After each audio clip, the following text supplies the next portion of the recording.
ಪರ್ಯಾಯ ಮಹೋತ್ಸವ ನಿಮಿತ್ತ ಶಿರೂರು ಮಠದಲ್ಲಿ ಧಾನ್ಯ ಮುಹೂರ್ತ, ದಿವಾನರು ಮತ್ತು ಅಧಿಕ ಸಂಖ್ಯೆಯಲ್ಲಿ ಪಾಲ್ಗೊಂಡ ಶಿಷ್ಯ ವೃಂದ.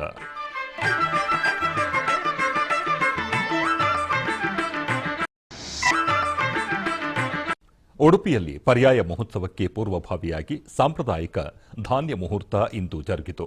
ಉಡುಪಿಯ ಕೃಷ್ಣದೇವರನ್ನು ಅನ್ನಬ್ರಹ್ಮ ಎಂದು ಕರೆಯುತ್ತಾರೆ.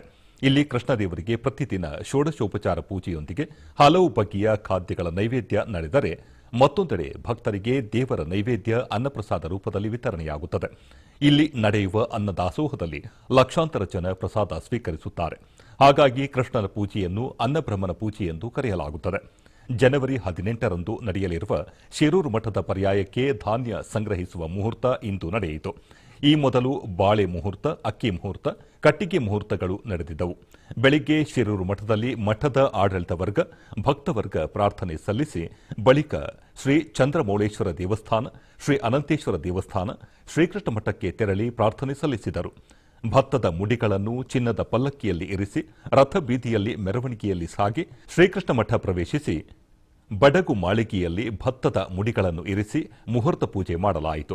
ಇದೇ ಸಂದರ್ಭದಲ್ಲಿ ವಿವಿಧ ಮಠಗಳ ಪ್ರತಿನಿಧಿಗಳಿಗೆ ನವಗ್ರಹ ದಾನ ನೀಡಲಾಯಿತು. ಬಳಿಕ ಮೆರವಣಿಗೆಯಲ್ಲಿ ಶಿಖರವನ್ನು ಕೊಂಡೊಯ್ದು ಕಟ್ಟಿಗೆ ರಥದಲ್ಲಿ ಪ್ರತಿಷ್ಠಾಪಿಸಲಾಯಿತು. ಈ ಕಾರ್ಯಕ್ರಮದಲ್ಲಿ ಮಠದ ದಿವಾನರಾದ ಡಾ ಉದಯ ಸರಳತ್ತಾಯ, ಮಠದ ಪಾರುಪತ್ಯದಾರ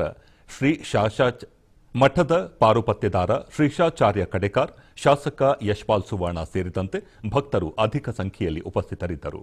ಕೃಷ್ಣಂ ವಂದೇ ಜಗದ್ಗುರುಂ.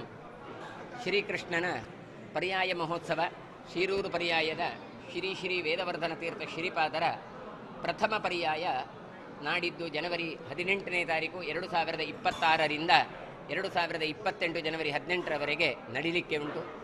ಅದರ ಪೂರ್ವಭಾವಿಯಾಗಿ ಇವತ್ತೊಂದು ಮುಹೂರ್ತ ನಡೆದಿದೆ. ಅದೇ ಮುಹೂರ್ತ ಭತ್ತ ಮುಹೂರ್ತ ಅಂತ ಅಥವಾ ಧಾನ್ಯ ಮುಹೂರ್ತ. ಮೊದಲಿನ ಮುಹೂರ್ತ ಬಂದದ್ದೇ ಬಾಳೆ ಮುಹೂರ್ತ, ಎರಡನೇದು ಕಟ್ಟಿಗೆ ಮುಹೂರ್ತ, ಮೂರನೇದ್ದು ಅಕ್ಕಿ ಮುಹೂರ್ತ, ಎರಡನೇದು, ಮೂರನೇದ್ದು ಕಟ್ಟಿಗೆ ಮುಹೂರ್ತ, ನಾಲ್ಕನೇದ್ದು ಬಂದದ್ದು ಈ ಧಾನ್ಯ ಮುಹೂರ್ತ. ಶಿರೂರು ಮಠದಲ್ಲಿ ಆ ಸಂಗ್ರಹ ಮಾಡಿದಂಥ ಯಾವ ಭತ್ತ ಉಂಟು ಅದನ್ನು ಮುಡಿಯಾಗಿ ಮಾಡಿ, ಅದನ್ನು ಅಲಂಕಾರ ಮಾಡಿ, ಅದನ್ನೆಲ್ಲ ದೇವತಾ ಪ್ರಾರ್ಥನೆ ಪುರಸ್ಸರವಾಗಿ ಕೃಷ್ಣ ಮಠದ ಬಡಗು ಮಾಳಿಗೆಯಲ್ಲಿ ಅದನ್ನು ತಂದು ಇಡಲಾಗಿದೆ. ಅಂದರೆ ಒಂದೊಂದು ವಸ್ತುಗಳನ್ನು ಕೂಡ ಕೃಷ್ಣ ಮಠದಲ್ಲಿ ಹೋಗಿ ಸೇರಿಸುವ ಪದ್ಧತಿ ಇವತ್ತಿನಿಂದ ಆರಂಭ ಆಗುತ್ತೆ. ಅದೆಲ್ಲ ಯಾಕೆ ಅಂತ ಕೇಳಿದರೆ ಯಾವುದಕ್ಕೂ ಅಲ್ಲ, ಕೃಷ್ಣದೇವರ ಪ್ರಸಾದ ವಿತರಣೆಗೆ ಬೇಕಾದಂತಹ ದ್ರವ್ಯಗಳ ಸಂಚಯನ. ಹಾಗಾಗಿ ತಾವೆಲ್ಲರೂ ಕೂಡ ಮುಂದಿನ ಪರ್ಯಾಯ ಕಾಲದಲ್ಲಿ ಆ ಅನ್ನಪ್ರಸಾದವನ್ನು ಕೃಷ್ಣನ ಅಥವಾ ವಿಠ್ಠಲ ದೇವರ ಅನ್ನವಿಠಲನ ಪ್ರಸಾದಕ್ಕೆ ಸ್ವೀಕಾರಕ್ಕೆ ತಾವೆಲ್ಲ ಬರಬೇಕು.